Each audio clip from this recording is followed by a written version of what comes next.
Zoom, Skype, Teams, des applis qui font désormais partie du quotidien de la plupart d'entre nous, dans la sphère privée un peu, mais surtout dans le monde professionnel. La visioconférence est devenue une nouvelle façon de travailler imposée par le confinement. Vous avez la parole, vous, les usagers de ces visios qui ont du bon, mais pas que. Les réunions visioconférence permettent de garder le lien, permettent de quand même créer du business, créer de la synergie économique, puisqu'on l'a vu, ça fonctionne. Mais nous sommes des êtres humains. Et l'être humain est fait pour vivre en communauté. Et les visios, malgré toute leur qualité, ne remplacent pas, c'est pas moi qui le dis, ce sont les adhérents, ne remplacent pas les rencontres présentielles. L'ère des visioconférences, ce sera dans Vous avez la parole en deuxième partie de 19h20. Mais pour l'heure, effet des confinements 1 et 2, la visioconférence s'est développée dans nos vies quotidiennes et nos relations, et pas que pour les apéritifs Skype ou Zoom, car c'est évidemment dans les entreprises que l'outil est devenu incontournable. Vous avez la parole ce soir par visio, forcément, avec Denis Leroy et Thierry Poirier.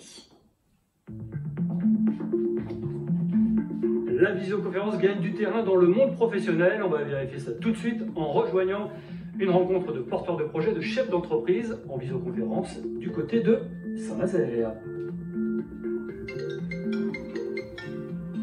Bonjour Stéphane, bienvenue. Bonjour Aurélie, bonjour José, enchanté. Bonjour, salut Aurélie. Ça vous dérange pas si je bois mon petit café? Alors, vas-y. On a Franck qui est architecte DPLG. On a Amandine qui tient un institut de massage japonais à Nantes. Vous allez avoir 4 minutes de temps de parole chacun pour présenter votre activité à tous les autres. Votre objectif, il est de donner envie aux autres personnes qui sont présentes de vous revoir plus longuement, soit en visio, soit en présentiel. S'ils peuvent devenir clients, s'ils peuvent vous envoyer du monde, comment ça peut fonctionner pour vous? Moi, j'ai des clients qui m'ont sollicité par les réseaux sociaux, qui sont à 800 km, qui m'ont dit « Pascal, on a besoin d'un directeur commercial, est-ce qu'on peut faire affaire ensemble ?» Ouais, merci. Vous ne me connaissez pas, allez sur les réseaux sociaux, vous allez voir mes recommandations, vous allez voir ce que je fais. Si vous avez vraiment besoin de moi pour vous développer, il n'y a pas de souci. Sinon, c'est gratuit, je consulte pendant 1 heure.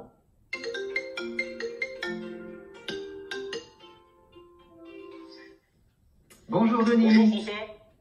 Que viennent trouver les chefs d'entreprise, grosso modo?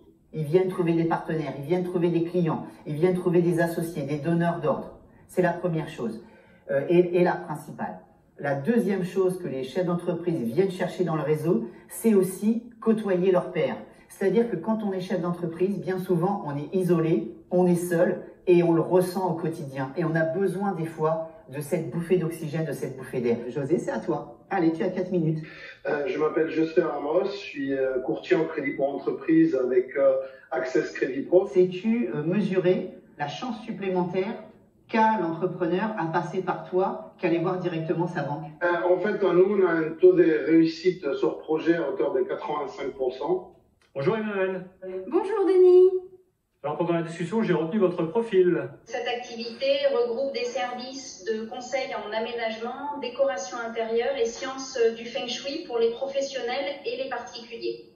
Est-ce que vous avez aimé cet exercice? Est-ce que vous avez rencontré des gens intéressants pour votre business? J'ai été très contente de rencontrer José qui propose des crédits aux professionnels parce que ça, on n'en voit jamais. Et à un moment donné, on peut avoir besoin d'investir dans une entreprise et c'est de ces gens-là dont on va avoir besoin. Impressionnant et puis même Dans le monde de l'entreprise, la visioconférence est un système qui a de l'avenir selon vous? Ah, mais de toute façon, oui, la visioconférence va se développer parce que qu'est-ce qu'on a vu à l'issue du premier confinement? Il y avait des gens qui, pour aller voir un contact, pour aller voir un prospect, pour aller voir un partenaire commercial, faisaient 60-80 km. Et aujourd'hui, ils se disent, mais ça sert à quoi qu'on fasse 80 km? Autant se voir en visio. Et la personne en face répond, ben oui, tu as raison. Et donc on n'en est qu'au début de ça. Par contre, je pense qu'il va falloir trouver le juste équilibre entre les rencontres présentielles, garder le contact humain et ces nouvelles technologies de visio. Je vous remercie d'avoir participé à ce tournage et à cette rubrique qui s'appelle « Vous avez la parole », ça tombe bien. Donc bonne chance à vous toutes et à vous tous dans vos différentes entreprises. Merci. Merci. Merci François. C'est la fin de cette édition régionale. Merci de nous avoir suivis.